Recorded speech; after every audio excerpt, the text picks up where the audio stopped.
Bine ați venit pe canalul meu, dragii mei. Astăzi vreau să pregătesc o tuchitură moldovenească. Eu folosesc produse, că eu nu sunt în România, cum se apropie sărbătorile. Acum o să pregătesc rețeta asta pentru voi, unii dintre voi care nu știți să o faceți sau mai știu eu ce. Deci, eu o fac pentru 2 persoane sau 3 maxim. Am aici o bucată de cărnați afumat, tradițional, făcut din carne de porc numai. Aici am o bucată de ceafă de porc, cam de 1 kg, 1 kg 200,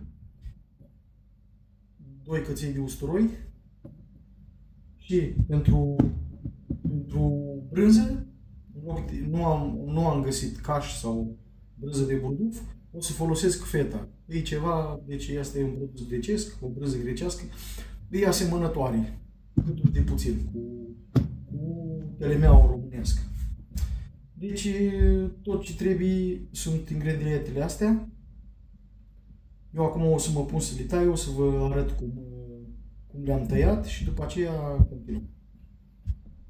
Deci eu am tăiat carnea cam așa o să arate, cu buleți de aproximativ 2x2 sau 2,5 cm și cărnațul la fel. Deci așa am tăiat carnea, vedeți aici. Acum o să o pun într-o oală mai adâncă ca să le iese din grăsime, cu puțină apă. O să vă explic imediat. După ce am tăiat toată carnea, dăm drumul la răgaz. Eu o să-l încep să-l pun la 9 pentru început, la maxim.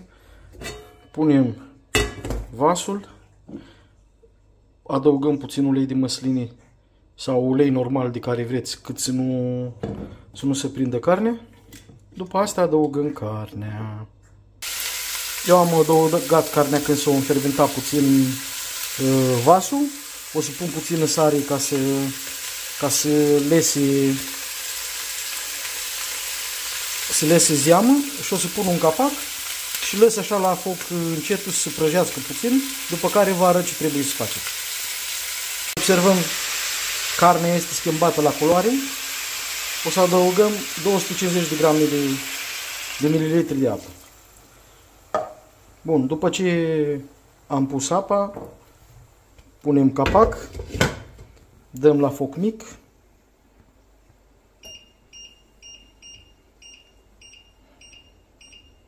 Și lăsăm să fiarbă până se face carnea moale.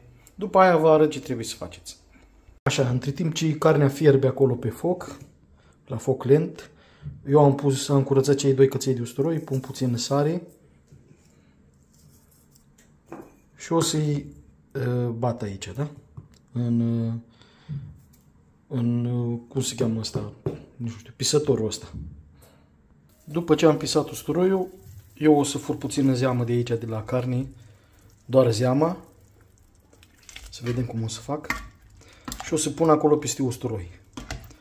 O să amestec și la urmă vă arăt ce trebuie să faceți cu ea. Deci când tochitura este așa și carnea se simte moale, adăugăm amestecul de usturoi cu zeama care am luat-o de aici. Mamă, dacă ați simțit cum miroase, îmi plouă în gură. Avem aici produsul final, dragii mei. Eu am făcut și o mămăligă, care o să pun pe canal și pe TikTok, o să pun și mămăliguța, cum am făcut-o, rețeta. Mi-am făcut un ou și cu brânză și asta este tochitura moldovenească. Nu știu cum se face la voi, dar la mine așa se face. Hai și să degustăm. Așa, să luăm câte puțin din toate, cum trebuie.